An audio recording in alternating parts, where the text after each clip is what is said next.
Bab 101. Rumput transformasi petir adalah obat spiritual tingkat menengah. Setelah masuk ke mulut Xiang Shaoyun, ia segera menekan sebagian energi petir di tubuhnya dan membuatnya lebih ringan. Terlepas dari namanya, ramuan ini bukanlah sesuatu yang dapat mengubah energi petir atau semacamnya. Sebaliknya, ramuan ini bekerja dengan menenangkan energi petir, mengurangi daya hancurnya untuk membantu seseorang lebih mudah mengendalikan energi petir. Karena itu, aliran energi petir yang mengalir di seluruh tubuh Xiang Shaoyun ditekan, menyebabkan dia mendapatkan kembali sedikit kejernihan pikiran. Kesadarannya yang kuat pulih dengan cepat, dan kemauan yang teguh muncul dari dalam dirinya. Tidak diketahui apakah kemampuan visualisasinya dipicu oleh energi petir di dalam dirinya, tetapi sekarang kemampuannya jauh lebih tajam, memberinya gambaran jelas tentang kondisi mengerikan di dalam tubuhnya. Tubuh bagian dalamnya dipenuhi petir, dan hampir meledak. Jika dia tidak bisa segera mengatasi ini, bahkan rumput transformasi petir pun tidak akan mampu menyelamatkannya. Manual penguasa penakluk surga, putar. Xiang Shaoyun mengerti situasi sulit yang dihadapinya. Tanpa pikir panjang, dia meraung dan mengaktifkan manual kultivasinya untuk mulai mengarahkan aliran energi petir ke 9 bintangnya. Namun, meridiannya sudah penuh sesak dengan energi petir yang kuat dan menakutkan. Akan sulit baginya untuk mengalirkan energi tersebut melalui meridiannya. Yang lebih menjengkelkan lagi adalah kenyataan bahwa tulang petirnya tampaknya sudah benar-benar penuh saat ini, karena telah sepenuhnya berhenti menyerap energi petir yang tersisa di tubuhnya. Jika tulang petir itu mampu melepaskan kekuatan sejatinya, seharusnya ia mampu menyerap energi petir dalam jumlah yang jauh lebih besar. Mungkin saat ini ia terbelenggu oleh tingkat kultivasi Xiang Shaoyun yang rendah. Atau mungkin tulang itu hanya sedang mengalami semacam evolusi dan untuk saat ini tidak lagi membutuhkan energi petir tambahan. Dengan demikian, satu-satunya orang yang dapat menyelamatkan Xiang Shaoyun adalah dirinya sendiri. Lautan kosmos astral, kembangkan. Xiang Shaoyun mengalihkan fokusnya dan mulai mengembangkan lautan kosmos astralnya dengan energi berlebih. Lautan kosmos astral membutuhkan energi yang sangat besar untuk tumbuh, dan energi petir ini akan sangat membantu. Namun tentu saja, lautan kosmos astral membutuhkan lebih dari sekadar energi petir untuk tumbuh. Ia membutuhkan berbagai jenis energi dan tidak dapat tumbuh hanya dengan satu jenis energi saja. Jika hanya mengandalkan energi petir, ia akan tumbuh menjadi lautan astral yang merusak, bukan lautan astral sebagai tempat penyimpanan. Meskipun begitu, kosmos astral itu masih bertambah luas menjadi 6 meter persegi. Pertumbuhan ini merupakan hasil dari peningkatan tingkat kultivasinya dan pasokan energi petir. Namun itu masih jauh dari cukup. Xiang Shaoyun masih perlu memindahkan lebih banyak energi petir untuk menyelamatkan dirinya dari bahaya. Pedang pembunuh langit penguasa, seru Xiang Shaoyun ketika melihat pedang pembunuh langit penguasa di lautan kosmos astralnya dengan rakus menyerap energi petir. Namun, karena lapisan lautan kosmos astral yang memisahkan pedang dari energi petir di luar, penyerapannya agak lambat. Setelah menyadari hal itu, Xiang Shaoyun membuka lautan kosmos astralnya dan mengarahkan semua energi petir di meridiannya ke sana. Pedang pembunuh langit penguasa menjadi bersemangat dan mulai bersinar terang. Kehadiran naga dan harimau juga terungkap saat pedang menyerap sejumlah besar energi petir. Perlahan, tubuh pedang mulai pulih. Emas hitam, meleleh.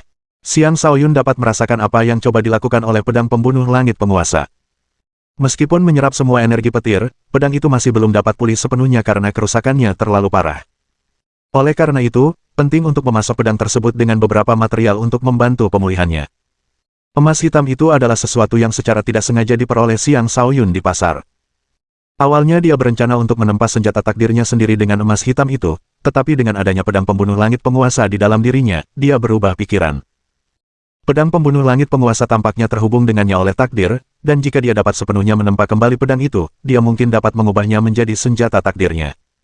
Emas hitam itu sangat keras, tetapi setelah menyerap energi petir, ia menjadi jauh lebih lunak. Pedang pembunuh langit Overlord tampaknya memiliki kesadaran sendiri saat menyerap emas hitam dan menempelkannya pada tubuhnya untuk perlahan-lahan melahapnya. Tidak, masih belum cukup. Aku masih memiliki terlalu banyak energi. Xiang Shaoyun merasa jauh lebih baik setelah memindahkan sejumlah besar energi petir ke pedang. Namun itu masih jauh dari cukup, karena dia masih memiliki banyak energi petir berlebih. Otaknya bekerja keras memikirkan solusi sebelum akhirnya mengambil keputusan. Dia mulai menuangkan sisa energi petir ke bintang pertamanya. Bintang bawaan adalah sesuatu yang lahir secara alami pada manusia. Bintang-bintang inilah yang memungkinkan manusia untuk berkembang, menjadi sesuatu yang lebih dari manusia. Bintang biasa hanyalah titik cahaya kecil seukuran jari kelingking, tetapi pada saat yang sama, ia juga terasa sangat luas. Secara umum, alam astral adalah alam tempat bintang seseorang mulai terbangun. Di alam transformasi, energi astral seseorang akan mengeras, dan di alam raja, seseorang akan mampu menyalakan bintang untuk melepaskan potensi tak terbatasnya. Sekarang, Xiang Shaoyun memusatkan energi petir hanya pada bintang pertamanya, alih-alih menyebarkan energi tersebut secara merata ke semua bintangnya. Ini sangat berisiko. Energi petir adalah bentuk energi murni yang belum dimurnikan dan masih sangat kasar serta merusak. Bintang seorang kultivator alam astral biasa seharusnya tidak mampu menyerap energi petir murni sama sekali. Faktanya, hanya mereka yang berada di alam transformasi dan di atasnya yang dapat mulai menyerap energi eksternal murni yang belum dimurnikan ini ke dalam bintang mereka. Ketika gelombang energi petir berkumpul di bintangnya, Xiang Shaoyun merasakan sensasi nyeri, seolah-olah bintangnya akan meledak. Bahkan, itu memberinya sensasi bahwa dia akan segera mati. Untungnya, kitab penguasa penakluk surga menunjukkan kehebatannya tepat pada saat ini. Kitab itu mengumpulkan energi yang tersebar di seluruh meridian Xiang Shaoyun dan perlahan menggunakannya untuk menekan energi petir yang paling dahsyat. Ditambah dengan kemampuan medis rumput transformasi petir, energi petir yang berlebih sepenuhnya terkumpul di bintang pertamanya.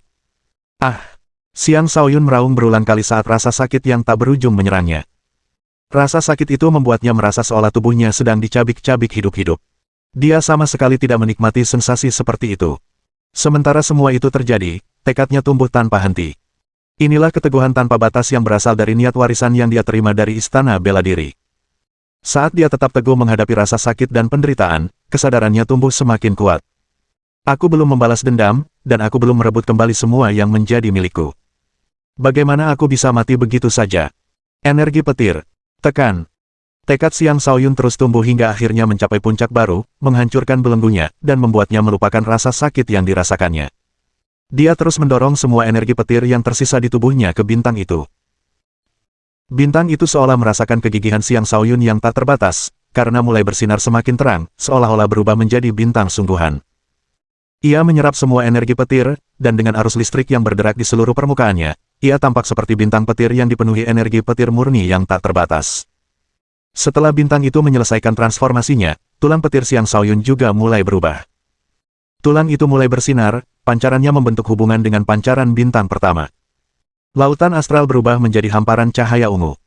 Sesekali, naga-naga terlihat terbang tinggi dan harimau-harimau terlihat menerkam, membuat lautan astral tampak sangat megah. Energi ungu dengan cepat menyebar ke meridian, organ, tulang, dan sebagainya milik Xiang Shaoyun. Di bawah perawatan energi ungu, luka-lukanya mulai sembuh. Burung kondor petir telah menjaga Xiang Shaoyun selama ini, dan ketika melihat transformasinya, keterkejutan memenuhi matanya. Ia tidak dapat melihat transformasi di dalam diri Xiang Shaoyun, tetapi ia melihat transformasi fisik yang dialami Xiang Shaoyun.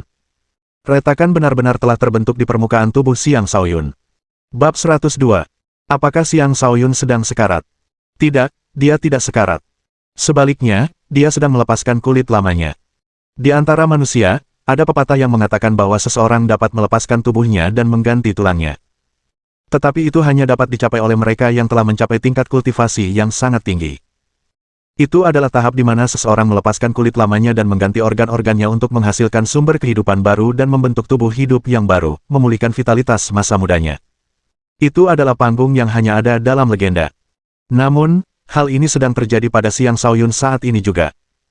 Seolah-olah tubuhnya terkoyak, tetapi sebenarnya, dia sedang mengganti kulitnya dan menumbuhkan lapisan kulit baru. Dia baru saja memulai jalan kultivasinya, namun dia sudah mengganti kulitnya. Ini sungguh tak terbayangkan. Selain kulitnya, organ-organnya juga tumbuh kembali, vitalitasnya menjadi semakin kuat. Vitalitas yang baru diperoleh ini tidak boleh diremehkan karena inilah yang akan memberikan Xiang Shaoyun umur panjang yang tak tertandingi. Dengan kata lain, setelah proses ini, bahkan jika tingkat kultivasinya tetap sama, ia akan memiliki umur yang jauh lebih panjang daripada kultivator alam astral lainnya.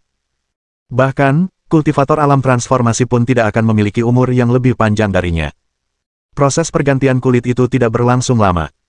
Tak lama kemudian, kulit yang hangus itu terlepas dari tubuhnya, memperlihatkan kulit baru yang selembut kulit bayi, kulit yang begitu putih dan indah sehingga semua wanita akan iri. Bagaimana seorang pria bisa memiliki kulit yang begitu halus dan lembut? Xiang Shaoyun tidak langsung terbangun setelah proses pergantian kulit, karena banyak transformasi juga terjadi di dalam tubuhnya. Saat ini, separuh tulang punggungnya sudah berubah menjadi ungu. Ukiran aneh yang menyerupai sisik naga dapat terlihat di tulang petirnya. Jika seseorang melihat ini, orang itu akan mengenali proses ini sebagai proses transformasi naga. Ini benar-benar transformasi yang menakjubkan. Selain itu, Pedang pembunuh langit Overlord di dalam lautan kosmos astralnya telah sepenuhnya menyatu dengan emas hitam. Tubuhnya yang semula rusak parah kini sedikit diperbaiki, dan tidak lagi terlihat lusuh. Seluruh pedang itu memancarkan energi petir yang samar, membuat pedang itu tampak lebih kuat dan mengesankan. Tingkat kekuatan senjata ini saat ini tidak diketahui. Mungkin sekarang sudah menjadi senjata raja, atau mungkin bahkan bukan senjata tingkat 3. Tetapi dengan energi petirnya, kekuatannya pasti sebanding dengan senjata raja. Selain itu, hubungan antara pedang pembunuh langit Overlord dan Xiang Shaoyun tampaknya juga semakin kuat. Dia sekarang merasa bahwa pedang itu memiliki hubungan darah, dan alasan dibaliknya tidak diketahui. Mungkin karena ditemukannya kembali pedang itu, atau mungkin karena dia memang benar-benar memiliki hubungan darah dengannya. Selain itu, bintang pertama yang dipenuhi dengan energi petir yang sangat besar kini jauh lebih besar daripada bintang-bintang lainnya. Bintang itu juga memancarkan cahaya ungu, dan sekilas, bintang itu tampak jauh lebih menyilaukan daripada bintang-bintang lainnya. Jelas sekali bahwa itu adalah efek samping dari menyerap sejumlah besar energi petir. Meridian di tubuhnya juga melebar, organ-organnya telah sepenuhnya dibersihkan, tulangnya menjadi lebih keras, dan sebagainya. Dia telah mengalami transformasi besar-besaran. Setelah mempelajari tubuhnya dengan kemampuan visualisasinya, Xiang Shaoyun akhirnya memahami kondisinya saat ini dengan jelas. Dia tidak tahu mengapa tiba-tiba dia mampu menggunakan tatapan batin, tetapi dia tidak terlalu memikirkannya. Bagaimanapun, mendapatkan kemampuan itu adalah sesuatu yang baik. Setelah melihat dengan jelas perubahan yang dialaminya, dia melompat dari tanah dan tertawa terbahak-bahak, hahaha, berkah memang tersembunyi di balik musibah. Setelah nyaris mati, dia selamat. Tidak hanya selamat, tingkat kultivasinya juga telah mencapai pertengahan alam astral tingkat 7. Dia telah maju 3 tingkat sekaligus. Ini jelas merupakan kecepatan pertumbuhan yang menakjubkan. Jika bukan karena fakta bahwa dia telah mengalihkan sejumlah besar energi petir, dia akan tumbuh lebih jauh lagi. Tentu saja, jika dia melakukan itu, ada kemungkinan dia akan mati karena ledakan tubuh. Xiang Shaoyun belum pernah merasa seberenergi ini sebelumnya, dan dia merasa sekarang dia bisa membunuh iblis tingkat menengah hanya dengan satu pukulan. Sepertinya aku harus mencari beberapa makhluk iblis dan mencoba kekuatan baruku, gumam Xiang Shaoyun sambil meregangkan lengannya. Namun tepat setelah mengatakan itu, dia merasakan sepasang mata menatapnya. Entah mengapa, dia merasa merinding karena ditatap oleh sepasang mata itu. Dia menoleh ke arah yang dia rasakan sebagai sumber tatapan itu. Di sana, seekor burung kondor ungu besar menatapnya dengan cahaya aneh di matanya. Kondor petir ini jauh lebih besar daripada kondor petir biasa, dan sederet bulu ungu berdiri tegak di kepalanya, tampak seperti mahkota bulu, membuatnya terlihat sangat mulia. Dengan memanfaatkan kehadirannya sebagai seorang raja, yang juga telah meningkat levelnya seiring dengan dirinya, Xiang Shaoyun mampu melihat bahwa burung kondor petir ini berbeda dari yang lain hanya dengan sekali pandang. Pupil matanya menyempit saat dia berteriak kaget, Raja Kondor Petir.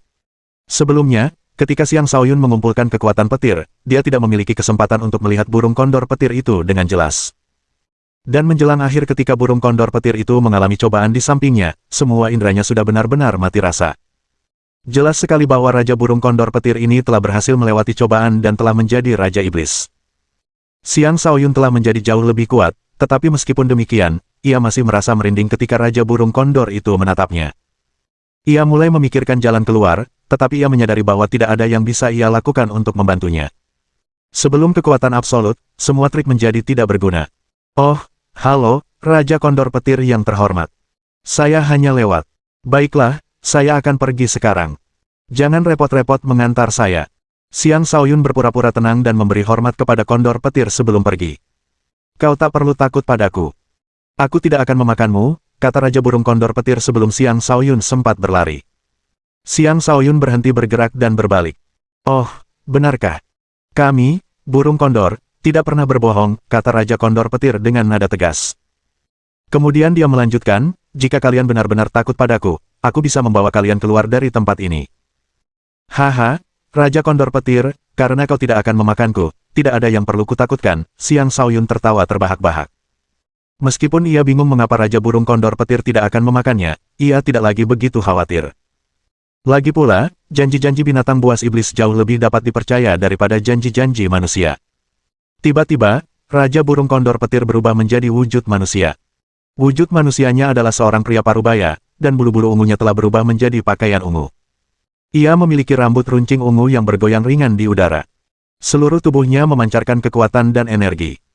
Jelas bahwa ini bukanlah transformasi yang sempurna karena sebagian dirinya masih mempertahankan karakteristik binatang iblis. Hal ini hanya akan berubah ketika tingkat kultivasinya meningkat lebih tinggi lagi. Silakan datang dan kunjungi gua tempat tinggalku, ajak Raja Burung Kondor Petir. Setelah mengatakan itu, ia mulai menuju ke arah tertentu. Xiang Shaoyun mengikuti tanpa ragu. Namun begitu dia mulai bergerak, dia merasakan hawa dingin. Dia menunduk dan langsung berteriak kaget, "Astaga, di mana bajuku?" Dia benar-benar telanjang. Lebih penting lagi, Raja Burung Kondor Petir telah melihatnya telanjang bulat. Ini tidak bisa diterima. Raja Burung Kondor Petir adalah pria kekar, bukan wanita rubah yang menggoda. Xiang Shaoyun merasa ingin mati. Bab 103. Raja Burung Kondor Petir memiliki tempat tinggal berupa gua yang besar. Gua itu terletak tepat di tengah gunung pengumpul petir, dan tampaknya menempati setengah ruang di dalam gunung tersebut. Terdapat sejumlah besar burung kondor petir yang beristirahat di sekitar gua, dan mereka semua memandang Xiang Shaoyun dengan tatapan tidak ramah. Dengan dengusan dingin dari Raja Burung Kondor Petir, burung-burung kondor itu berpencar. Saat ini, Xiang Shaoyun sudah berpakaian lengkap. Dia tidak tahan telanjang di hadapan sekumpulan burung kondor petir. Untungnya mereka adalah binatang buas iblis dan bukan manusia. Jika tidak, kesucianku akan hancur, gumam Xiang Shaoyun pada dirinya sendiri. Tak lama kemudian, Xiang Shaoyun merasakan aura petir yang sangat kuat dari dalam gua, aura yang memberinya perasaan kedekatan. Jika orang lain yang tinggal di sini, mereka akan mati rasa karena energi petir yang pekat di udara. Namun, hal itu tidak berlaku bagi Xiang Shaoyun. Bisa dikatakan bahwa ia kini memiliki kedekatan yang sangat erat dengan semua bentuk energi petir. Di dalam gua, ia melihat banyak tanaman elemen petir, dan ia juga menemukan rumput transformasi petir yang telah tumbuh menjadi obat spiritual tingkat rendah. Rumput transformasi petir. Xiang Shaoyun menatapnya dengan penuh kerinduan. Kau sudah memakan rumput transformasi petir tingkat lebih tinggi milikku saat hampir mati tadi, ingatkan Raja Kondor Petir ketika ia menyadari apa yang sedang dilihat Xiang Shaoyun.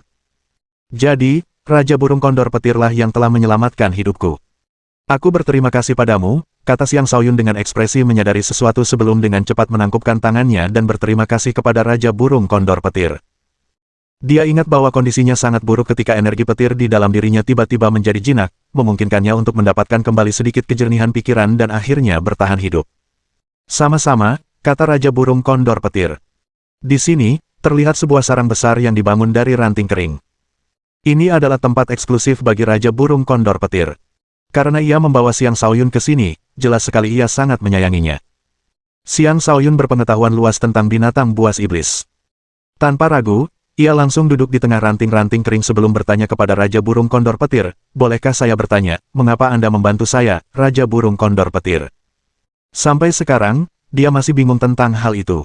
Binatang buas iblis dan manusia selalu berada di pihak yang berlawanan. Ketika ada kesempatan, salah satu pihak akan selalu mencoba untuk memakan atau membunuh pihak lain. Patut dicatat bahwa Xiang Shaoyun juga datang untuk urusan petir. Bahkan, bisa dikatakan bahwa dia telah mengganggu terobosan Raja Kondor Petir. Tetapi Raja Kondor Petir tidak hanya tidak menyalahkannya, Raja Kondor Petir bahkan membantunya. Dia jelas tidak berpikir bahwa ini karena pesonanya yang tak terbatas. Apakah Raja Burung Kondor Petir ini mencoba menjadikan aku peliharaannya? Sial, aku lebih baik mati, pikir Xiang Shaoyun dalam hati. Manusia memiliki kebiasaan menaklukkan makhluk iblis untuk menjadikannya tunggangan. Demikian pula, makhluk iblis memiliki kebiasaan menaklukkan manusia untuk menjadikannya budak. Beberapa makhluk iblis hanya menaklukkan manusia sebagai cara untuk menghina manusia, tetapi beberapa juga menaklukkan manusia untuk memuaskan berbagai keinginan bejat mereka, menjadikan manusia sebagai mainan mereka. Terlepas dari jenis kelamin, makhluk-makhluk iblis itu memiliki banyak fantasi mesum yang dapat mereka lepaskan pada manusia, memberikan kehidupan yang lebih buruk daripada kematian kepada para budak mereka. Saat Xiang Shaoyun memikirkan hal itu, bulu kuduknya berdiri. Dia tidak bisa mengalahkan Raja Burung Kondor Petir ini atau melarikan diri. Tempat ini jelas tidak dapat dijangkau oleh tetua Zhenpeng, karena jika tidak, dia pasti sudah berada di sini sejak lama. Saat Xiang Shaoyun mulai gugup, Raja Burung Kondor Petir bertanya, "Aku tahu kalian manusia suka mengubah kami, makhluk iblis, menjadi tunggangan yang bisa bertarung di samping kalian. Ketika aku sedang menembus batas, beberapa manusia datang untuk melakukan hal itu. Sekarang setelah aku berhasil menembus batas, aku ragu dia akan berani datang lagi dalam waktu dekat. Apakah kau ada hubungannya dengan manusia itu?"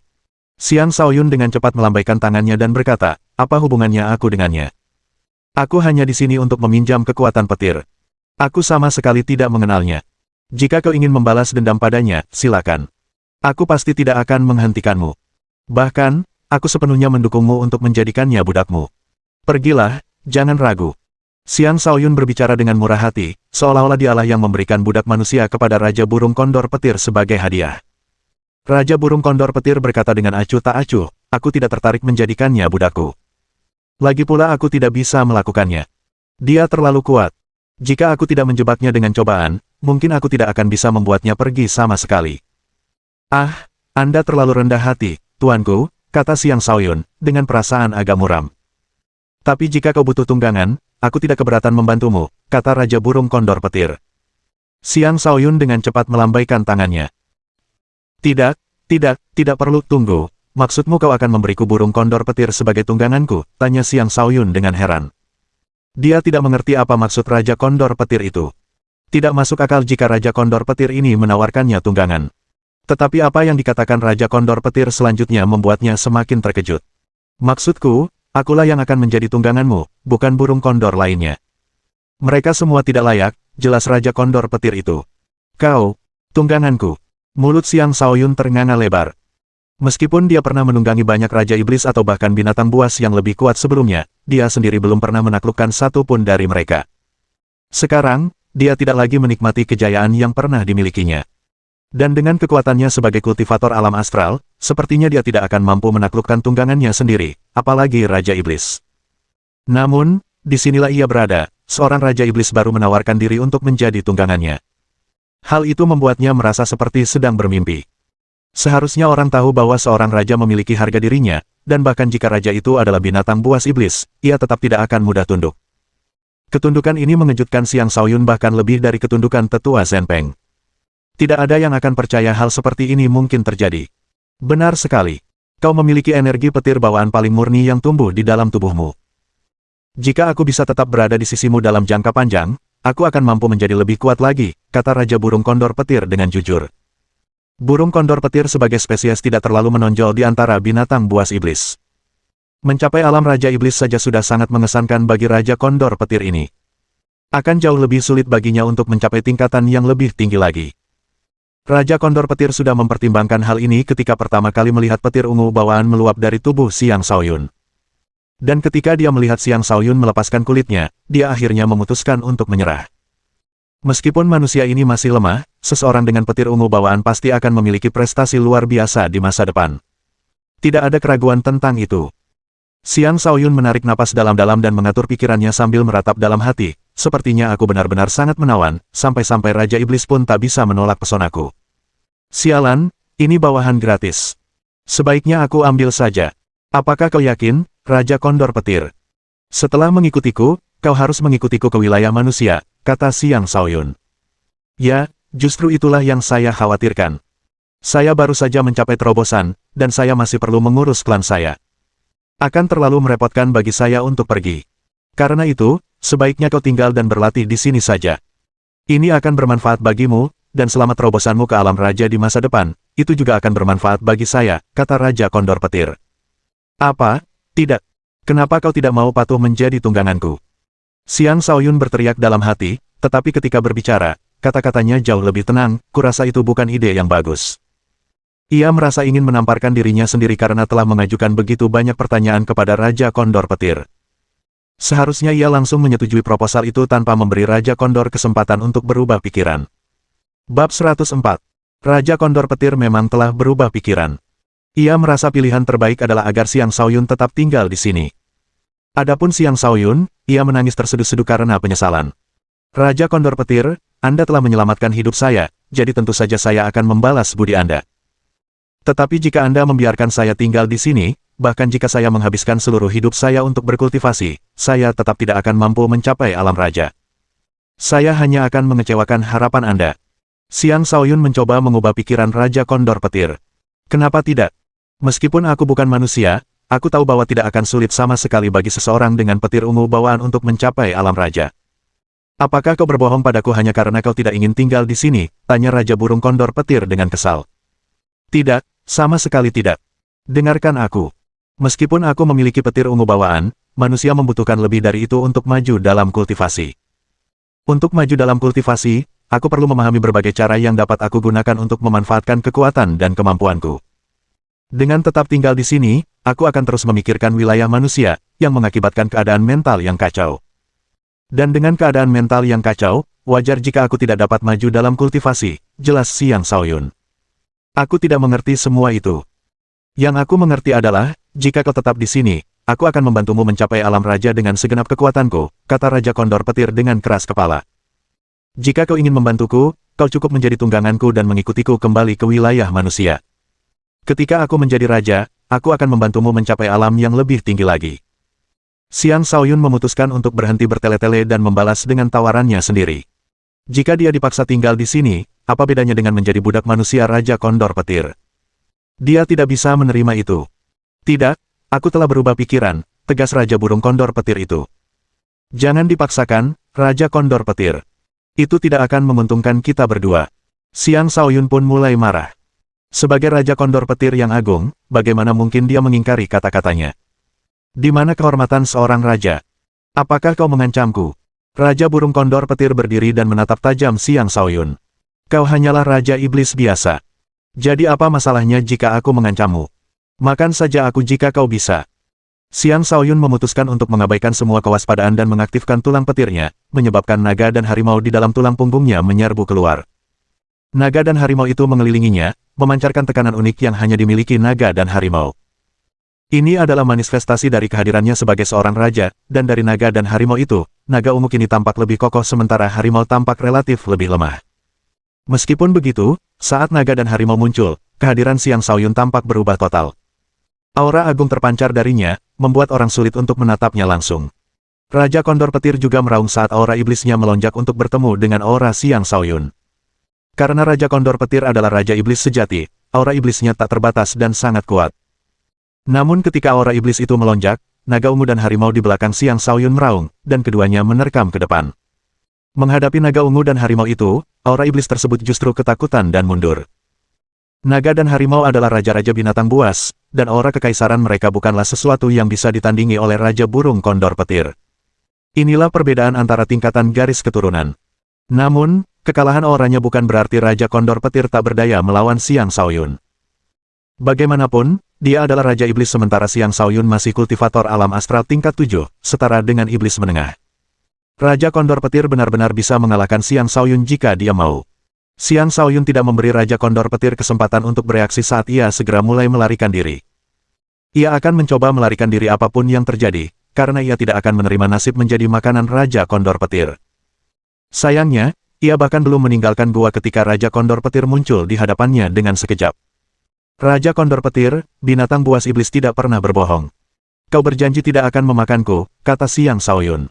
Ya, aku memang mengatakan itu. Ayo, aku akan mengajakmu keluar.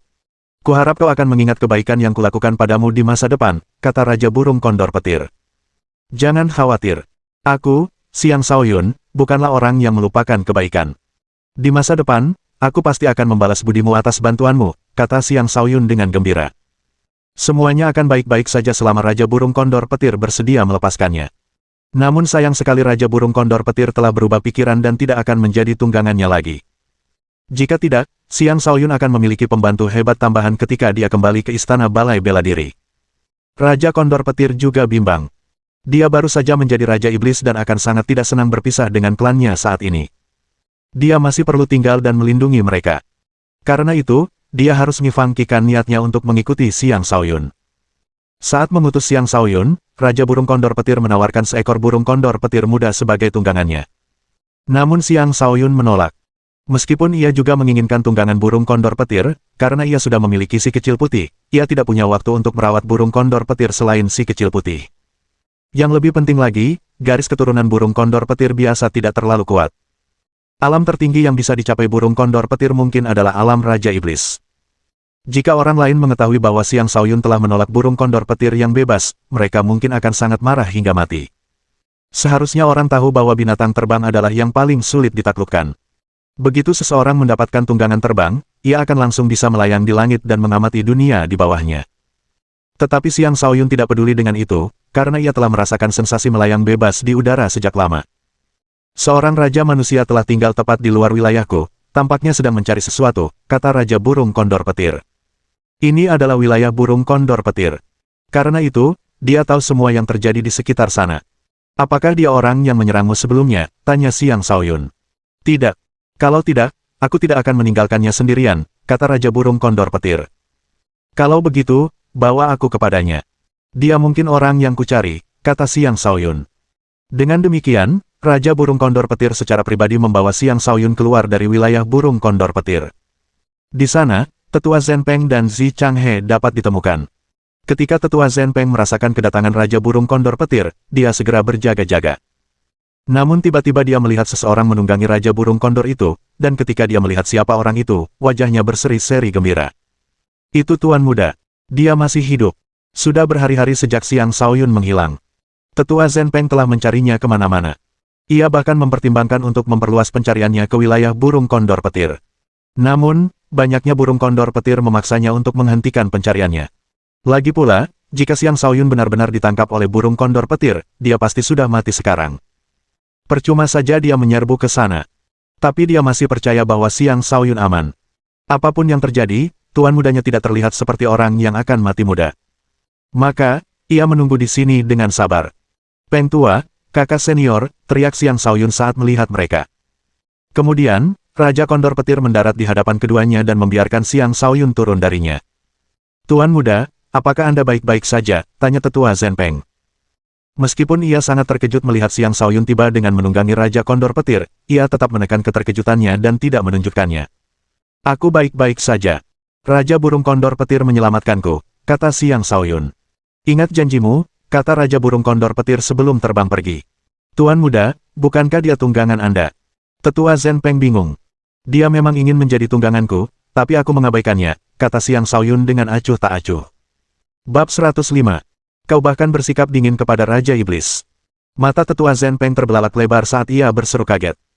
Kemudian, ekspresi kekaguman muncul di wajahnya saat ia berkata, ambisi besar Tuan Muda adalah sesuatu yang tidak dapat dibandingkan dengan kita.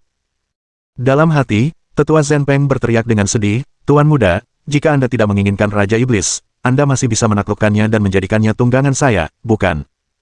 Saya pasti akan menyambutnya di pihak saya. Zi Changhe juga sependapat dengan Tetua Zhenpeng. Meskipun dia sudah memiliki serigala tua sebagai tunggangannya, Raja Kondor Petir jauh lebih kuat. Di mana si kecil putih? Tanya Xiang Shaoyun ketika dia tidak melihat si kecil putih di sekitar. Dia masih berada di sisiku ketika kau pergi mengumpulkan petir, tetapi tak lama kemudian, dia menghilang dan belum kembali, kata Zi Changhe dengan perasaan bersalah. Anak yang nakal sekali. Sepertinya dia tidak mau berdiam diri dan pasti pergi untuk melatih dirinya sendiri agar menjadi kuat, kata Xiang Shaoyun dengan acuh tak acuh, sama sekali tidak menyalahkan Zi Changhe. Si putih kecil telah menelan inti iblis dan gigi harimau, dan dia juga telah diberi sejumlah besar obat-obatan kuno dan obat-obatan roh. Dia sudah menjadi iblis tingkat menengah, dan dia akan aman selama dia tetap berhati-hati di hutan. Lebih penting lagi, si putih kecil memiliki garis keturunan yang luar biasa. Bahkan jika dia bertemu dengan binatang iblis yang lebih kuat darinya, kemungkinan besar binatang itu tidak akan mudah menyerangnya. Kalau begitu, haruskah kita menunggunya? Tanya Tetua Zhenpeng. Xiang Shaoyun berkata, karena aku sudah agak lebih kuat, aku akan menunggu di sini. Kalian berdua bisa kembali dulu. Dia berhenti sejenak dan memberikan sebatang rumput transformasi petir kepada Zi Changhe sebelum berkata, kakak, ambillah ini. Ini mungkin berguna untukmu. Ini adalah rumput transformasi petir tingkat rendah yang didapatkan Xiang Shaoyun dari Raja Kondor Petir. Zi Changhe mengolah kekuatan petir. Rumput transformasi petir akan membantu melemahkan daya Razrusitelna petir sehingga membantunya menyerap energi petir dengan lebih baik saat berkultivasi.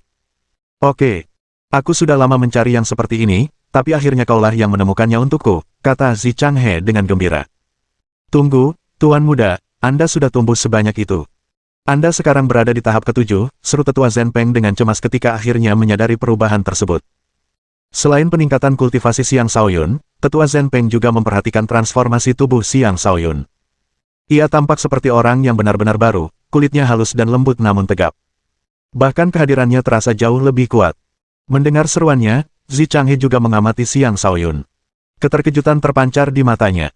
Baru setengah bulan sejak terakhir kali mereka bertemu dengannya. Meningkat 3 tingkat dalam setengah bulan adalah kecepatan yang begitu cepat hingga tak terbayangkan. Tidak ada yang perlu disebutkan.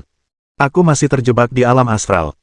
Beberapa organisasi kuat memiliki para jenius yang mampu mencapai alam raja di usiaku, kata Xiang Shaoyun dengan muram. Dia tidak berbohong. Memang ada kultivator alam raja seusianya. Tetua Zhen Peng dan Zi Changhe sekali lagi terkejut hingga tak bisa berkata-kata. Saat itulah mereka akhirnya menyadari bahwa Xiang Shaoyun adalah seseorang yang memandang dunia dari sudut pandang yang sama sekali berbeda dari mereka. Tak lama kemudian, Tetua Zhen Peng dan Zi Changhe pun pergi. Baiklah, karena masih ada sedikit waktu, aku akan mengasah kekuatan baruku dengan benar, gumam Xiang Shaoyun. Tingkat kultivasinya telah meningkat, tetapi dia juga perlu memiliki kemampuan bertarung yang sesuai dengan tingkat kultivasinya. Dia mulai melangkah menuju suatu arah tertentu, tujuannya adalah pintu keluar dari pegunungan 100 binatang. Dia ingin meninggalkan tempat ini dengan mengandalkan kekuatannya sendiri. Ketika dia datang, Tetua Zhen Peng telah mengawalinya. Sekarang, dia ingin mengandalkan kekuatannya sendiri dan berjuang keluar dari sini. Begitu dia meninggalkan wilayah burung kondor petir, binatang buas iblis menyerangnya. Binatang buas iblis di bagian pegunungan ini sama sekali tidak lemah. Mereka setidaknya adalah iblis tingkat menengah, dan iblis besar juga banyak jumlahnya. Xiang Shaoyun tidak berani lengah, ia maju dengan hati-hati dan dengan cepat membunuh setiap binatang iblis yang ditemuinya. Tak lama kemudian, seorang iblis agung menghalangi jalannya. Mengaum, mengaum. Itu adalah anjing hitam berkepala dua, dan merupakan iblis agung tingkat 2. Dua pasang mata anjing yang menyeramkan itu menatap tajam ke arah Xiang Shaoyun saat binatang buas itu memperlihatkan taringnya. Tubuhnya, sekuat sapi, saat ini sedang menyerbu langsung ke arah Xiang Shaoyun. Iblis agung tingkat kedua setara dengan manusia tingkat alam transformasi tingkat kedua. Dan dalam hal kemampuan bertarung yang sebenarnya, iblis agung tingkat kedua sebanding dengan manusia tingkat alam transformasi tingkat ketiga. Kultivator alam astral lainnya yang bertemu dengan iblis agung seperti ini tidak akan punya pilihan selain melarikan diri. Tetapi Xiang Shaoyun tidak melakukannya. Sebaliknya, dia melangkah maju untuk menghadapi binatang buas itu. Jika orang lain melihat, mereka akan mengira pemuda ini sudah gila. Seorang kultivator alam astral tingkat 7 yang bertarung melawan iblis agung tingkat 2 tidak berbeda dengan bunuh diri. Bunuh. Niat bertempur Xiang Shaoyun melonjak saat dia maju dengan tombak petirnya. Teknik tombak petir. Secepat kilat, dia melesat ke depan dan menusuk dengan tombaknya. Kilat langsung muncul di tombaknya, mengalir ke ujungnya, lalu melesat keluar dalam bentuk sambaran petir. Ini adalah serangan yang jauh melampaui kemampuan kultivator alam astral tingkat 7.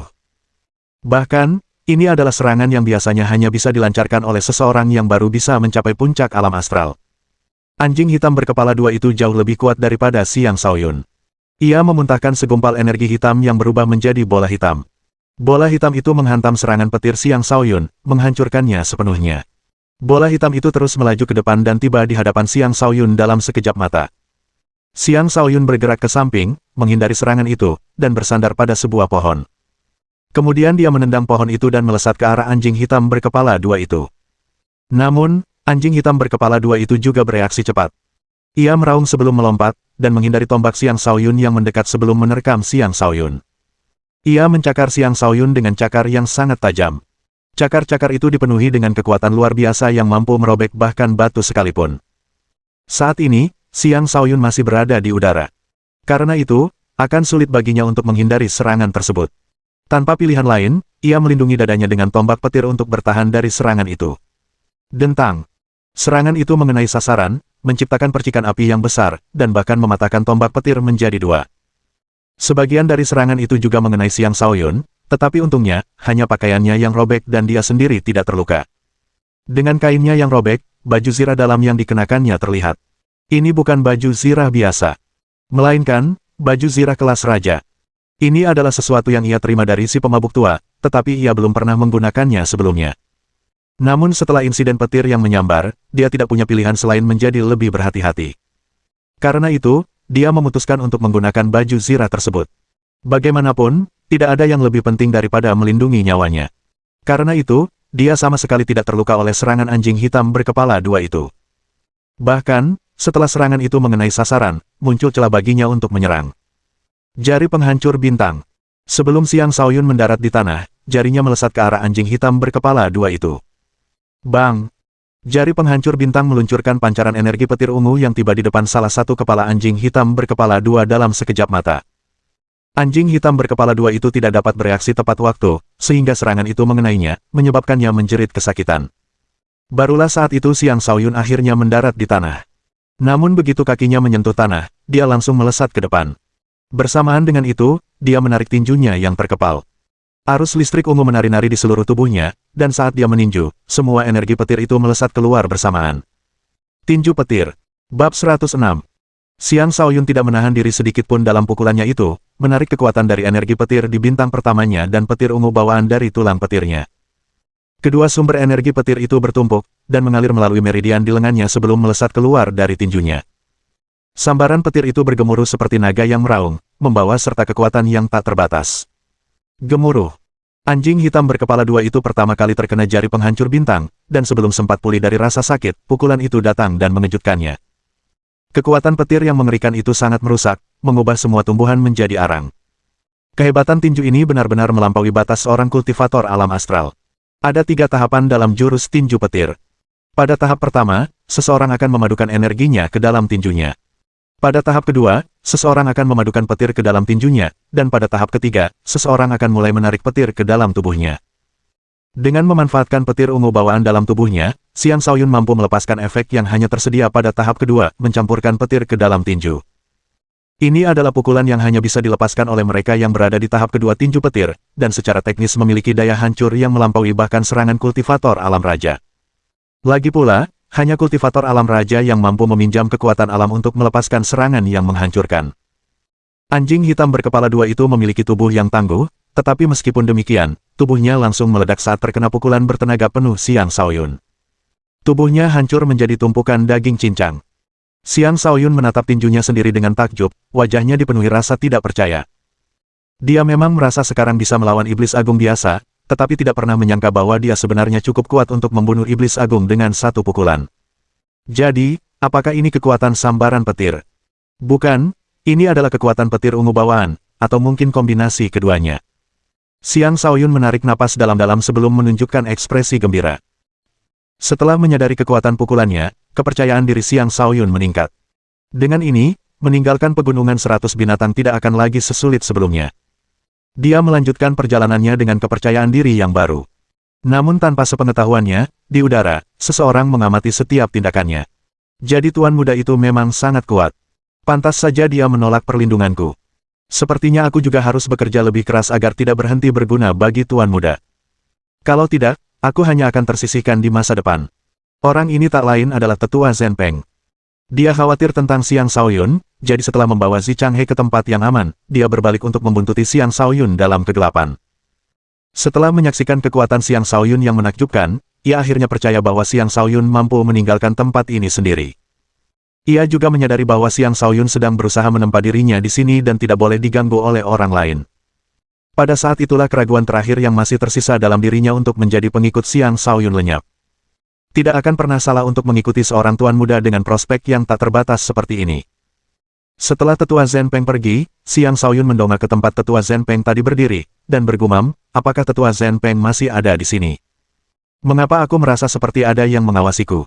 Lalu dia menggelengkan kepalanya dan melanjutkan perjalanan di tengah hutan lebat. Dia telah sampai di persimpangan antara pinggiran luar dan dalam pegunungan 100 binatang, dan tempat ini dipenuhi dengan banyak binatang buas iblis. Selama perjalanannya, berbagai makhluk iblis menyerangnya, dan ada beberapa kali dia hampir dikalahkan. Jika bukan karena baju zirah dalam yang dikenakannya, dia pasti sudah terbunuh atau terluka parah sekarang. Setelah 3 hari, Xiang Shaoyun telah membunuh 5 iblis agung dan 15 iblis menengah serta melarikan diri dari banyak iblis agung tingkat lanjut. Tanpa 9 langkah neter milik penguasa dan pemahaman tentang angin yang baru saja ia peroleh, ia pasti sudah berakhir menjadi umpan binatang buas sekarang. Latihan keras selama 3 hari itu memungkinkan Xiang Shaoyun untuk memahami bahwa kemampuan bertarungnya saat ini setara dengan kultivator alam transformasi tahap awal. Mampu bertarung melawan seseorang yang satu alam lebih tinggi darinya, dia benar-benar seorang maniak kultivasi. Namun Xiang Shaoyun tidak menganggap dirinya aneh.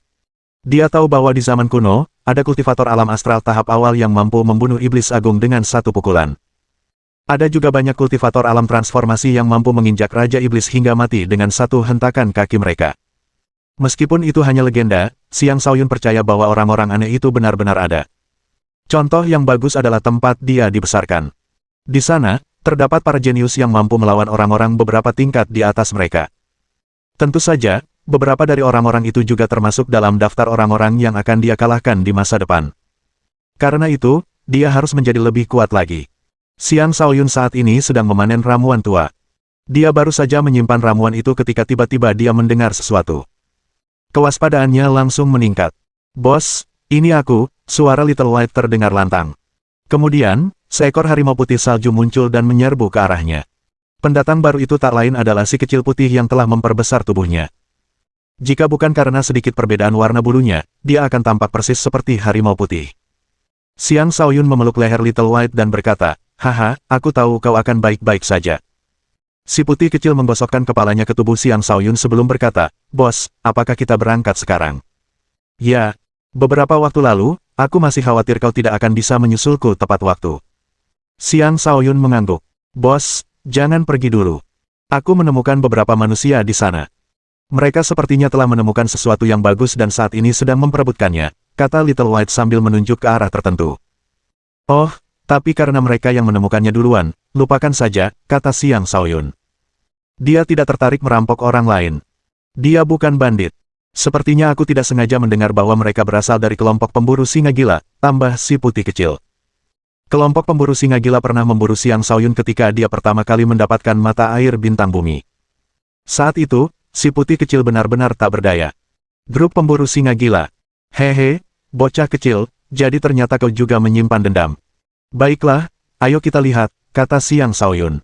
Kelompok pemburu singa gila telah beberapa kali menyerangnya. Sekaranglah saatnya dia membalas dendam. Xiang Shaoyun melompat ke punggung Little White dan menuju ke arah kelompok pemburu singa gila. Setelah beberapa saat, mereka tiba di sepetak hutan yang berbeda di pegunungan itu. Di sana, mereka mendengar suara samar anggota kelompok pemburu singa gila yang sedang bertarung melawan binatang buas iblis. Ada cukup banyak anggota kelompok pemburu singa gila di sini, total 23 orang. Sebagian besar dari mereka berada di alam astral, sementara 5 di antaranya, yang juga merupakan pemimpin, berada di alam transformasi. Saat ini mereka sedang terlibat pertempuran sengit melawan sekelompok gajah bersisik perak. Gajah bersisik perak tidak pandai menyerang, tetapi mereka unggul dalam pertahanan. Meskipun demikian, kekuatan serangan mereka tetap tidak bisa diremehkan. Dor, dor, gajah-gajah itu mengamuk di mana-mana, mengguncang tanah dan menghancurkan segala sesuatu di jalan mereka. Para pemburu yang tidak sempat melarikan diri langsung berubah menjadi daging cincang. Meskipun gajah-gajah bersisik perak itu tampak perkasa, di bawah serangan para ahli alam transformasi, para pemburu memegang kendali dalam konfrontasi ini. Seorang ahli alam transformasi tingkat lanjut berjalan maju dengan menginjak gajah-gajah yang mengamuk, dan dia berteriak, "Buah tanduk perak ini akan menjadi milikku, Dong Fang Shuo." Bab 107. Dong Fang Shuo menggunakan pedang bernama pedang api hijau, dan dia melesat lurus menuju buah tertentu yang dilindungi oleh gajah-gajah bersisik perak. Buah itu sekarang merupakan buah spiritual tingkat menengah, dan seseorang akan mendapatkan manfaat besar dari mengonsumsinya. Di samping buah tanduk perak terdapat seekor gajah bersisik perak tua yang berjaga. Hidungnya terangkat tinggi di antara kedua gadingnya, dan saat Dong Fang Shuo tiba, gajah itu akan menyerangnya hingga tewas. Bunuh. Dong Fang Shuo memang pantas dengan tingkat kultivasinya yang berada di alam transformasi tahap akhir. Pedang api hijaunya bersinar terang, tampak seperti gumpalan api yang mengamuk dan memancarkan kekuatan yang menakjubkan. Gajah bersisik perak tua itu menghentakkan kakinya ke tanah dengan marah, menyebabkan tanah bergetar. Sebuah batu besar terpental dari tanah akibat benturan tersebut dan terlempar ke arah Dong Fang Shuo dengan cambukan dari hidung gajah bersisik perak tua itu. Batu itu meluncur ke depan dengan momentum yang sangat besar, tetapi begitu bersentuhan dengan energi pedang Dong Fang Shuo, batu itu hancur berkeping-keping. Gajah bersisik perak tua itu kemudian menyemburkan sinar perak dari moncongnya ke arah Dong Fang Shuo. Dong Fang Shuo berteriak, "Aku pasti akan membunuhmu hari ini." Dia mengayunkan pedangnya 8 kali, mengirimkan 8 pancaran pedang warna-warni untuk menghancurkan serangan yang datang. Kemudian dia menusukkan pedangnya ke gajah bersisik perak tua itu. Cling! Denting! Gajah bersisik perak itu memiliki pertahanan yang kuat karena serangan Dong Fang Shuo gagal menembus kulitnya. Gajah bersisik perak tua itu tidak berhenti setelah memblokir serangan. Sebaliknya, ia melakukan serangan balik. Dong Fang Shuo yakin dengan kekuatan bertarungnya sendiri dan tidak mau menyerahkan buah tanduk perak. Manusia dan binatang buas itu terus bertarung. Adapun yang lain, pertempuran mereka juga semakin memanas. Pada saat itu, sesosok kecil berwarna putih melesat di tengah medan perang dengan kecepatan yang sangat tinggi sehingga hampir tidak terlihat. Sosok putih ini tak lain adalah Little White yang telah mengecil ukurannya. Ia sedang menuju ke buah Silverhorn. Dengan memanfaatkan medan, ia mampu bergerak tanpa terdeteksi dan menjadi yang pertama tiba di buah Silverhorn. Setelah memetik buah itu dengan mulutnya, Ia berbalik dan pergi. Dongfang Suo baru saja melukai gajah bersisik perak itu dengan parah ketika dia menyadari si kecil putih mencuri buah. Dia segera berteriak dengan marah, dari mana datangnya kucing liar ini? Berani-beraninya kau mencuri dariku. Si putih kecil hanya melirik Dongfang Suo dengan tatapan menantang sebelum melesat pergi. Dongfang Suo sangat marah, dan dengan pedang terangkat, dia mengejar si kecil putih. Tetapi pada saat itulah gajah bersisik perak tua itu melancarkan serangan terakhirnya yang penuh keputusasaan, gadingnya memanjang 2 kali lipat sebelum menusukkan gadingnya ke arah Dongfang Suo. Sepasang gading itu adalah senjata takdir gajah bersisik perak tua itu, dan tidak ada pertahanan yang bisa menghalangnya. Dongfang Suo dapat merasakan bahaya dan segera berbalik lalu menebas gajah bersisik perak itu dengan pedangnya. Meskipun ia bereaksi cepat, luka yang dalam masih tertinggal di pinggangnya bahkan saat serangannya memotong telinga gajah bersisik perak tua itu. Nanti aku urus kau, kata Dongfang Suo. Tujuan utamanya adalah buah tanduk perak.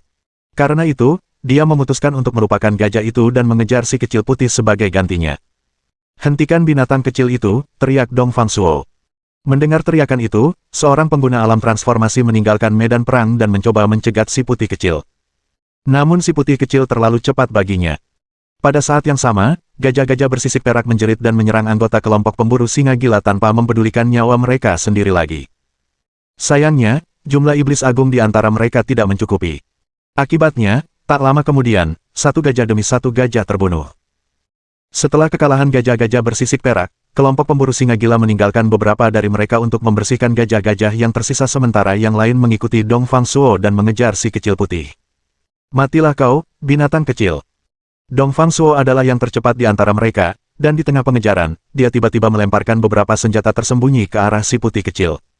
Hosh! Hosh! Senjata-senjata tersembunyi melesat di udara dan langsung tiba di dekat Little White.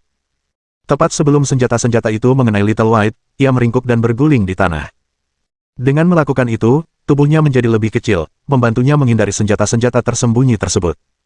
Namun, dengan melakukan itu, kecepatannya menurun drastis dan memungkinkan para pengejarnya untuk mengejarnya. Mati! Dongfang Suo menusukkan pedang api hijau miliknya ke arah si putih kecil, mengirimkan pancaran api hijau dari ujung pedangnya. Kali ini, Little White tidak akan lagi bisa menghindari serangan yang datang. Lagi pula, ini adalah serangan dari seorang ahli alam transformasi tingkat lanjut. Kecepatan dan kekuatan serangan ini tidak bisa diremehkan. Tiba-tiba, sesosok muncul dari atas pohon di dekatnya dan mengayunkan pedangnya ke arah pedang tersebut. Pedang petir mengamuk. Ini adalah teknik pertempuran tingkat 3 yang telah dikuasai Xiang Shaoyun beberapa waktu lalu. Teknik ini memiliki 3 kuda-kuda, dan Xiang Shaoyun saat ini menggunakan kuda-kuda pertama. Jatuh petir gila. Xiang Shaoyun telah menunggu di sini sepanjang waktu agar dia dapat memulai pembantaiannya begitu si kecil putih tiba bersama musuh-musuh mereka. Dia menyerang dengan seluruh kekuatannya, bahkan mencampurkan petir ungu bawaannya ke dalam serangannya. Bisa dikatakan bahwa serangan ini memang menyerupai namanya karena turun dari atas seperti sambaran petir yang jatuh dari langit. Dongfang Suo adalah seseorang dengan pengalaman tempur yang kaya dan juga orang yang berhati-hati. Meskipun begitu, dia tidak menyangka bahwa ini akan menjadi jebakan, dan dia juga tidak menyangka bahwa binatang kecil ini sebenarnya adalah hewan peliharaan seseorang. Perhatiannya sepenuhnya terfokus pada si putih kecil, sedangkan perhatian Xiang Shaoyun sepenuhnya terfokus padanya. Karena itu, ketika dia menyadari serangan mendadak yang akan datang, sudah terlambat. Sialan! Saat merasakan pedang itu mendekat, dia terpaksa menghentikan serangannya pada Little White, dan memusatkan seluruh kekuatannya untuk membentuk penghalang hijau di sekelilingnya. Bang! Sebelum perisai pertahanan Dongfang Suo sepenuhnya terpasang, tebasan Xiang Shaoyun telah tiba. Ini adalah serangan pertama Xiang Shaoyun dengan pedang pembunuh langit Overlord. Lapisan petir ungu bawaan menempel pada bilah yang rusak saat tebasan yang tampaknya tak terhentikan dan menghancurkan itu menghantam perisai Dongfang Suo. Darah berhamburan di mana-mana. Salah satu lengan Dongfang Suo terputus, menyebabkan dia meratap dengan menyedihkan. Namun dia tetap seorang ahli, karena bahkan di bawah rasa sakit yang hebat, dia tidak lupa mengayunkan pedangnya ke arah pinggang Xiang Shaoyun. Dentang! Dongfang Suo berharap dapat membunuh lawannya dengan serangan balik yang tak terduga ini, tetapi ketika pedangnya mengenai pinggang lawannya, terdengar bunyi dentang yang tajam, yang dengan jelas memberitahunya bahwa serangannya gagal. Benturan itu membuat Xiang Shaoyun terlempar, dan pada saat itulah lengan Dongfang Suo yang terputus mendarat di tanah. Tanpa baju zirah tingkat raja, Xiang Shaoyun pasti akan tewas dalam pertarungan itu. Layak disebut sebagai ahli alam transformasi tingkat lanjut. Dia mampu menyerang bahkan dalam situasi seperti itu. Yah! Itu tetap tidak akan mengubah nasibnya. Dia akan mati hari ini, gumam Xiang Shaoyun pada dirinya sendiri sebelum ia kembali melesat maju. Berhenti sekarang juga. Teman-teman Dongfang Suo akhirnya tiba. Para pendatang baru itu adalah dua ahli alam transformasi. Mereka berdua menghunus senjata mereka bersamaan sebelum menyerbu ke arah Xiang Shaoyun, mencoba menghentikannya membunuh Dongfang Suo. Tidak ada jalan keluar dari kematian jika aku menginginkanmu mati, kata Xiang Shaoyun dengan kilatan tajam di matanya. Bab 108. 9 tangga neter milik Overlord. Xiang Shaoyun bergerak secepat angin, tubuhnya yang lentur meliuk sebelum menghilang dari serangan yang datang. Dia akhirnya melepaskan sedikit kekuatan sebenarnya yang mampu dikeluarkan oleh 9 langkah neter milik Overlord. Setelah menghindari kedua serangan itu, dia mengayunkan pedang pembunuh langit Overlord miliknya ke arah Dongfang Suo lagi. Dongfang Suo masih berjuang melawan rasa sakit hebat yang dideritanya setelah kehilangan lengannya, dan ditambah dengan luka ringan yang didapatnya selama pertarungannya dengan gajah bersisik perak tua, dia tidak mampu menghindari serangan Xiang Shaoyun. Namun, berkat pengalamannya dalam pertempuran selama bertahun-tahun, dia tetap melancarkan serangan balik hanya berdasarkan instingnya. Sekalipun aku mati, kau akan mati bersamaku. Dongfang Suo mengabaikan luka-lukanya dan mengerahkan seluruh kekuatan yang tersisa sebelum menusukkan pedangnya ke arah Xiang Shaoyun. Seberkas api hijau kembali melesat keluar, menghancurkan semua pohon yang dilewatinya. Haruskah aku menghindar atau terus maju? Xiang Shaoyun ragu-ragu. Jika dia mampu menghindari serangan ini, Dongfang Suo tidak akan memiliki energi lagi untuk terus bertarung.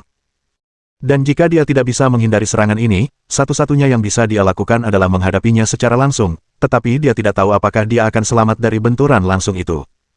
Keraguannya hanya berlangsung sepersekian detik sebelum matanya berubah penuh tekad.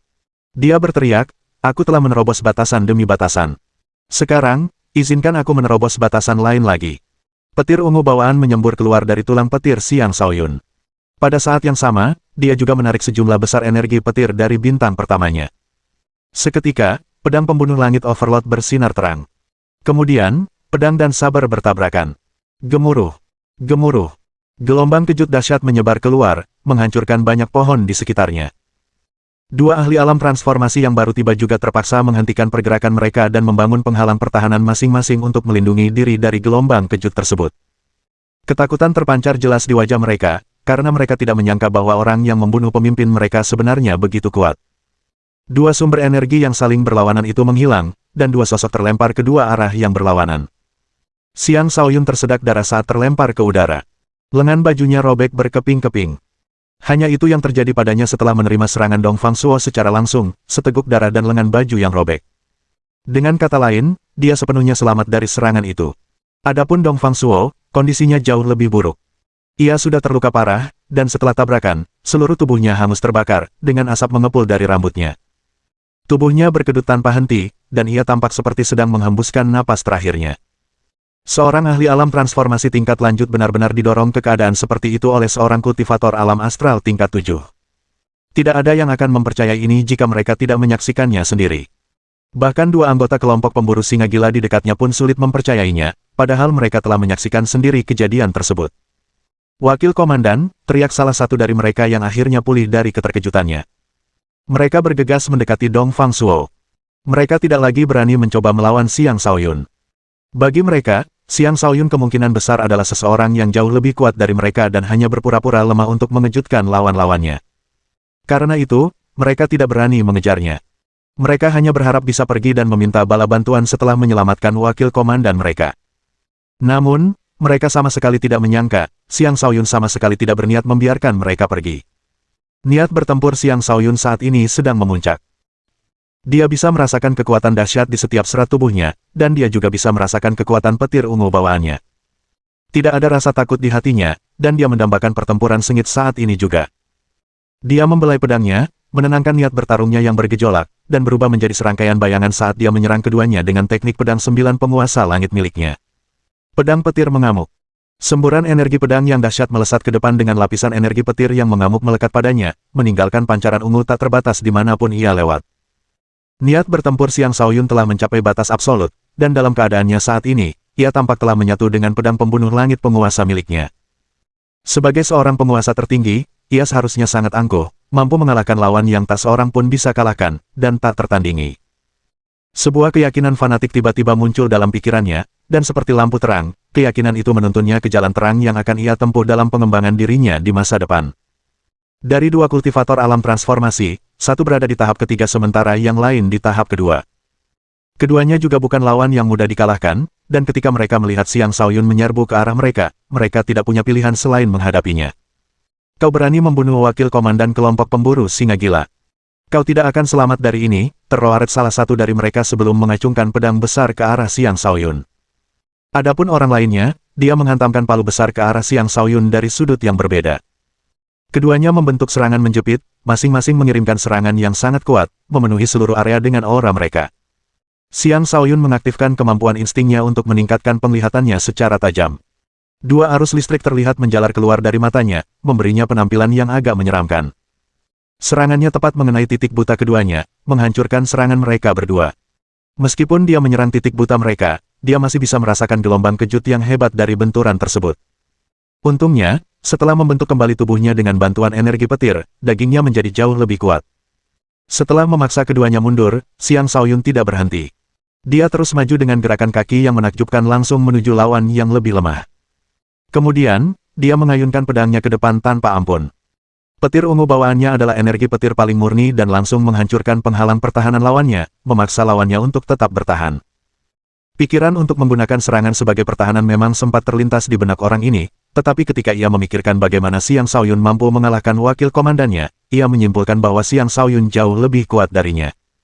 Hal itu memenuhi hatinya dengan rasa takut dan membuatnya mengurungkan niat untuk menyerang. Jika dia benar-benar berani menyerang alih-alih bertahan, dia tidak akan tertindas separah ini. Pakar lainnya bergegas mendekat dengan harapan menyelamatkan rekannya. Xiang Shaoyun mulai melawan kedua lawannya secara bersamaan. Energi yang berputar di sekelilingnya tidak lebih lemah dari seorang ahli alam transformasi yang sebenarnya. Dengan tambahan petir ungu bawaan yang kuat, jarak antara dirinya dan kedua lawannya telah berkurang drastis. Xiang Shaoyun melancarkan serangan demi serangan. Semakin dia bertarung, semakin bersemangat dia. Pada saat yang sama, petir ungu bawaannya menjadi semakin menakutkan. Kedua lawannya menyadari bahwa semakin sulit bagi mereka untuk bertahan karena mereka dapat merasakan tekanan seorang raja yang menekan mereka, menyebabkan niat bertempur mereka menurun hingga mereka mempertimbangkan untuk melarikan diri. Apa yang kalian tunggu? Matilah! Xiang Shaoyun tidak ingin memperpanjang ini. Karena itu, ia mengerahkan lebih banyak kekuatan dari tulang petirnya. Seketika, proyeksi naga dan harimau muncul di belakangnya sementara aura agung bergejolak dari tubuhnya. Ketakutan memenuhi hati kedua lawannya, dan momentum mereka jatuh ke titik terendah sejak awal pertempuran. Bab 109. Dengan kehadiran yang kuat, seseorang akan makmur. Dengan kehadiran yang lemah, seseorang akan menderita. Kekuasaan mutlak Xiang Shaoyun sebagai raja bergejolak saat ia melepaskan tebasan berat ke arah dua orang di hadapannya. Dua kepala terpisah dari dua tubuh. Setelah membunuh keduanya, kekuatannya langsung melemah. Seluruh tubuhnya menjadi lemas, dan ia hanya bisa berdiri dengan menopang dirinya menggunakan pedang pembunuh langit penguasa. Sepertinya aku tanpa sengaja telah menarik terlalu banyak energi dan telah melampaui batas, gumam Xiang Shaoyun sambil tersenyum pahit. Kemudian, ia menghancurkan sebuah batu spiritual tingkat rendah di lautan kosmos astralnya. Energi dari batu spiritual itu mengalir ke bintang-bintangnya dan mengalir melalui meridiannya, memulihkan energinya yang hilang. Pada saat yang sama, Little White tiba di sisinya dan mulai menjaganya dengan waspada. Manfaat dari lautan kosmos astral adalah membantu Xiang Shaoyun menggunakan atau melahap apapun yang tersimpan di dalamnya dengan lebih cepat.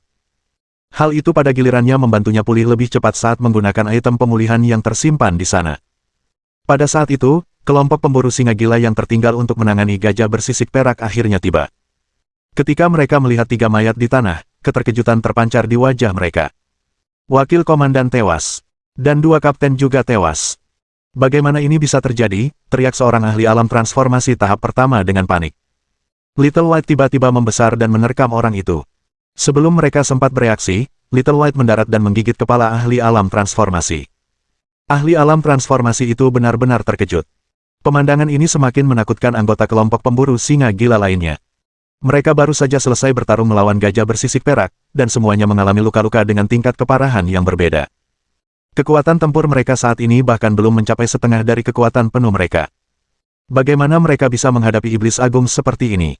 Lebih penting lagi, pemuda yang telah membunuh wakil komandan dan dua kapten mereka masih berdiri di sana. Mundur dan minta bala bantuan, teriak seseorang. Mendengar itu, semua anggota kelompok pemburu singa gila berpencar ke segala arah. Xiang Shaoyun ingin mengejar mereka, tetapi dia berhenti setelah berpikir sejenak. Ya, kelompok pemburu singa gila memang telah menyinggung perasaannya. Tetapi mustahil baginya untuk membunuh setiap anggota mereka. Aku akan membubarkan mereka di masa depan, pikir Xiang Shaoyun dalam hati. Kemudian, ia menyuruh Little White untuk memburu seekor binatang buas iblis sebagai santapan mereka. Setelah selesai makan, ia mulai bermeditasi untuk memulihkan energinya yang hilang agar dapat melanjutkan perjalanannya sesegera mungkin. Setelah bermeditasi semalaman, Xiang Shaoyun pulih sekitar 70%. Ia menimbang buah Silverhorn di telapak tangannya sambil tersenyum. Buah Silverhorn mampu menumbuhkan bintang seseorang dan memperbesar ukuran bintang seseorang. Ini adalah obat spiritual tingkat menengah yang cukup langka. Xiang Shaoyun kemudian menyimpan buah tanduk perak itu dan tidak menggunakannya. Dengan bakatnya, menggunakan buah ini tidak ada gunanya. Buah ini tidak akan menunjukkan efek yang jelas. Buah ini akan paling berguna bagi seseorang dengan potensi yang lebih lemah. Xiang Shaoyun sedang dalam suasana hati yang gembira. Menunggangi si kecil putih, mereka melanjutkan perjalanan sambil ia bersenandung. Dengan peningkatan kekuatannya, ia bukan lagi seorang sarjana lemah yang bahkan tidak bisa membunuh seekor ayam. Selama ia terus bekerja keras, ia akan segera dapat kembali ke tempat asalnya dan merebut kembali semua yang pernah menjadi miliknya. Setelah beberapa hari dan banyak pembunuhan lagi, Xiang Shaoyun akhirnya tiba di pinggiran luar pegunungan 100 binatang. Setelah berhari-hari menempa kekuatannya, kini ia memancarkan aura yang teguh dan tajam. Seolah-olah ia sekarang adalah pedang pembunuh, bukan lagi manusia, sehingga sulit bagi orang lain untuk menatapnya langsung. Setelah meninggalkan pegunungan 100 binatang, Xiang Shaoyun langsung kembali ke istana balai bela diri.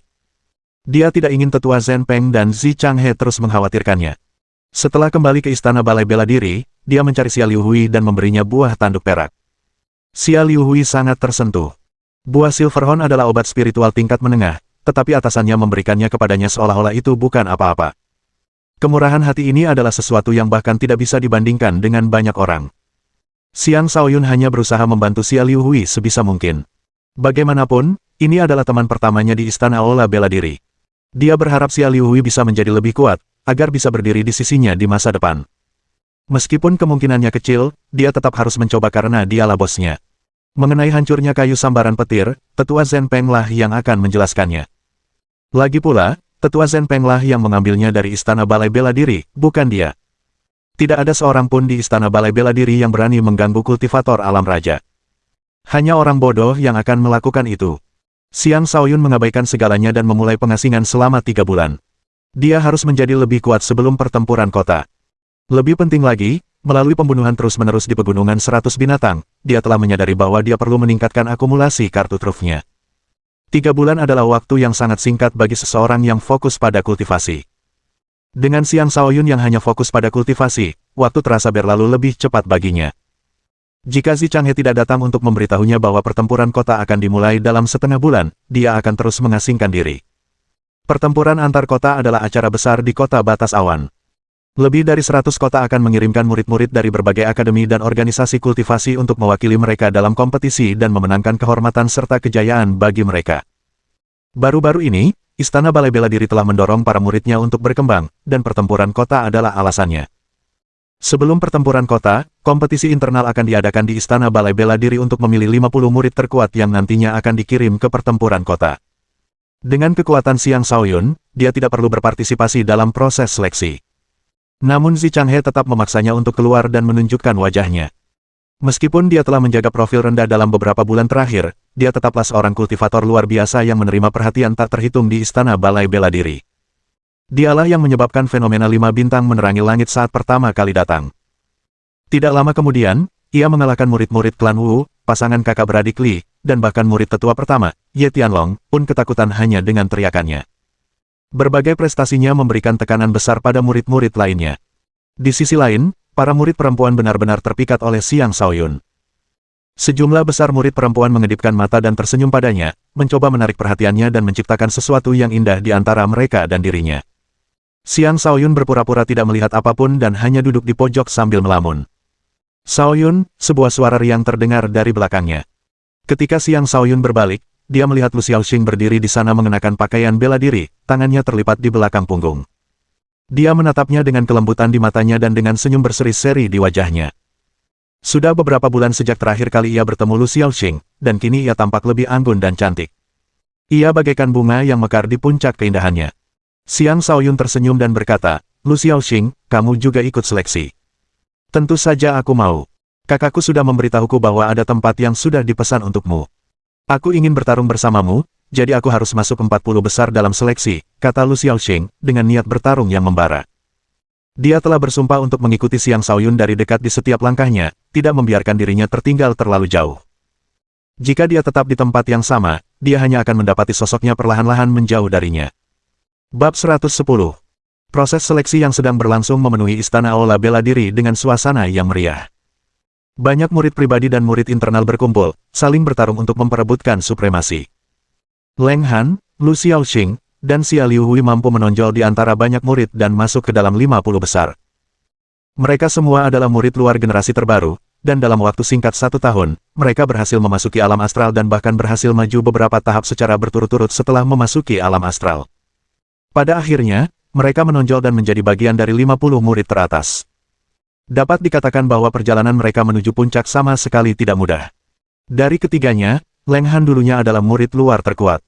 Namun dengan munculnya Xiang Shaoyun, ketenarannya tergeser.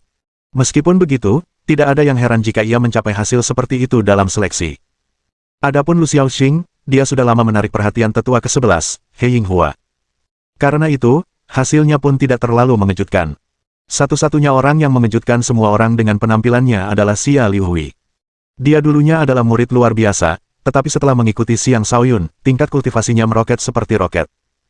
Saat ini, Lu Xiaoxing berada di alam astral tahap keempat sementara Xia Liuhui berada di alam astral tahap ketiga akhir setelah mengonsumsi buah tanduk perak. Bahkan, dia hanya mampu masuk ke peringkat 50 besar. Dan itu juga merupakan hasil dari keberuntungannya. Jika dia bertemu lawan yang sedikit lebih kuat dalam seleksi, dia tidak akan bisa masuk 50 besar. Dengan demikian, 50 murid terbaik baru dari Istana Balai Bela Diri telah ditentukan. Mereka akan mewakili Istana Balai Bela Diri dalam pertempuran kota. Pertempuran antar kota tidak akan diadakan di arena seperti seleksi internal. Sebaliknya, para peserta akan dikirim ke reruntuhan kuno dan disuruh bertarung memperebutkan sesuatu. Adapun apa sesuatu itu, mereka hanya akan mengetahuinya setelah mereka berada di sana. Kali ini, Wakil Kepala Istana, Tan Guanghua, Tetua Pertama, Jesse, dan beberapa tetua lainnya akan membawa para murid ke pertempuran kota. Rombongan akan melakukan perjalanan ke tempat yang disebut Lembah Sungai Emas. Lembah Sungai Emas adalah lokasi yang berada di bawah kendali kota tepi awan. Ini adalah tempat di mana sungai-sungai bertemu dan mengubah medan untuk membentuk lembah berbentuk piringan yang unik. Lembah ini dipenuhi dengan benda-benda berwarna emas, seperti tanaman emas dan sungai emas. Itulah asal mula nama lembah tersebut. Seluruh penduduk lokal Cloud Margin City juga tahu bahwa Lembah Sungai Emas dulunya merupakan wilayah kekuasaan sebuah organisasi yang pernah menjadi yang terkuat di Cloud Margin City, dan organisasi ini bahkan memiliki nama yang sama dengan lembah tersebut. Namun pada akhirnya, keadaan berubah drastis, mengakibatkan kehancuran organisasi tersebut, meninggalkan banyak reruntuhan di lembah itu. Selama bertahun-tahun, banyak petualang telah menjelajahi lembah tersebut, tetapi hanya sedikit dari mereka yang benar-benar meninggalkan tempat itu hidup-hidup. Akhirnya, ketika kota Cloud Margin mengerahkan beberapa ahli untuk menjelajahi daerah tersebut, mereka menemukan bahwa lembah itu telah dikuasai oleh spesies yang disebut buaya ular emas. Buaya ular emas adalah binatang buas yang sangat ganas, dan jumlahnya sangat banyak di lembah tersebut. Kultivator biasa hanya akan memiliki kesempatan untuk memasuki lembah dengan aman jika sekelompok kultivator alam raja terlebih dahulu masuk dan membuka jalan bagi mereka. Tentu saja, tidak banyak kultivator alam raja yang benar-benar tertarik untuk melakukannya. Karena itu, buaya ular emas diizinkan untuk mendiami lembah tersebut. Kali ini, pertempuran kota akan diadakan di sana. Ini menandakan bahwa perang akan dimulai antara para elit muda dan buaya ular emas. Kota Wu cukup jauh dari lembah Sungai Emas, tetapi untungnya, mereka dapat menyeberangi Sungai Wu untuk mempersingkat perjalanan mereka. Mereka akan dapat mencapainya dalam waktu sekitar 10 hari. Untuk itu, Istana Balai Bela Diri telah mengerahkan kapal terbesar yang mereka miliki. Sebuah spanduk besar bertuliskan, Istana Balai Bela Diri, digantung di atas kapal, dan berkibar liar tertiup angin. Barisan murid Istana Aula Bela Diri berdiri di atas kapal, semuanya bersenjata lengkap seolah-olah mereka akan pergi berperang. Karena mereka akan berpartisipasi dalam pertempuran kota, mereka harus memamerkan kehebatan mereka dan menunjukkan betapa elit dan terlatihnya mereka. Mereka tidak akan membiarkan orang luar mendapat kesan bahwa mereka adalah gerombolan yang tidak terorganisir. Banyak orang berdiri di sepanjang kedua sisi sungai, memandang murid-murid Istana Balai Bela Diri dengan tatapan penuh semangat. Murid-murid muda yang ikut serta dalam kompetisi mewakili kota ini adalah harapan mereka. Semua orang berharap melihat anak-anak muda ini membawa kehormatan dan kejayaan bagi mereka. Kapal mulai berlayar, dan tak lama kemudian, meninggalkan wilayah kota Wu. Pada saat ini, wakil kepala istana, Tan Guanghua, berkata, setelah meninggalkan kota Wu, kita akan melewati kota Gateflek. Di sana, murid-murid Akademi Gateflek juga akan berangkat dan menuju pertempuran kota bersama kita. Kita pernah berkonflik dengan mereka di masa lalu, tetapi pastikan untuk tidak melakukan apapun selama perjalanan ini kecuali jika diprovokasi. Prioritas kita adalah mencapai lembah sungai emas tanpa komplikasi apapun. Kota Wu dan kota Gateflek adalah kota-kota tetangga, dan Istana Balai Bela Diri serta Akademi Gateflek mewakili kekuatan kota masing-masing. Dengan demikian, persaingan antara keduanya tak terhindarkan. Seiring berjalannya waktu, dendam mereka satu sama lain semakin membesar. Wakil kepala istana, bagaimana jika mereka memprovokasi kita? Tanya seorang murid. Kami tidak akan mengganggu mereka jika mereka tidak memprovokasi kami, tetapi jika mereka berani memprovokasi kami, kami akan membalas mereka dengan amarah 2 kali lipat, kata Tan Guanghua. Kemudian dia menambahkan, tetapi tentu saja, kami tidak boleh menjadi pihak yang memulai konflik. Jika ada di antara kalian yang memutuskan untuk membuat masalah selama perjalanan kami ke sana, jangan salahkan saya atas apa yang akan saya lakukan kepada kalian. Setelah sekitar 4 jam, kapal Istana Aula Bela Diri tiba di dekat kota Gateflek. Di sana, sebuah kapal besar berlabuh. Sebuah spanduk bertuliskan, Akademi Gateflek, tergantung di kapal tersebut. Sekelompok anak muda yang siap bertempur juga terlihat di kapal itu. Mereka semua saat ini menatap murid-murid Istana Aula Bela Diri dengan tatapan mengejek. Saudara Tan, Saudara Jie, kalian lama sekali datang ke sini, terdengar sebuah suara. Tan Guanghua menjawab, mohon maaf telah membuat Anda menunggu.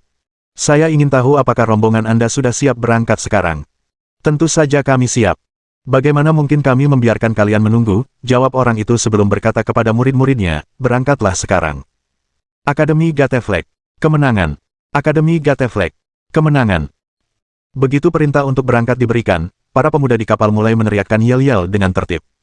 Semangat mereka tinggi, momentum mereka tak terbatas, dan kepercayaan diri mereka terlihat jelas oleh semua orang. Beberapa murid Istana Aula Bela Diri menjadi gugup melihat pemandangan itu. Rasanya seperti deklarasi perang dari Akademi Gateflek, dan dari segi kekuatan spiritual saja, mereka tampak sebagai pihak yang lebih lemah. Kedua kapal mulai berlayar berdampingan. Saudara Tan, Saudara Jie, saya punya saran. Karena kedua pihak kita berpartisipasi dalam pertempuran kota, mengapa kita tidak bekerja sama untuk masuk 10 besar, usul wakil kepala sekolah Akademi Gateflek, Luo Lin. Luo Lin akan memimpin rombongan Akademi Gateflek dalam perjalanan mereka ke pertempuran kota. Ia tampak sebagai pria parubaya dengan sepasang mata tajam yang menunjukkan kekuatan luar biasa yang dimilikinya.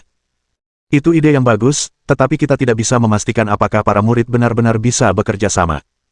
Selain itu, ada juga pertanyaan tentang kepemimpinan aliansi tersebut, kata Tan Guanghua. Haha, itu bukan masalah sama sekali. Partai yang lebih kuat tentu akan menjadi pemimpin.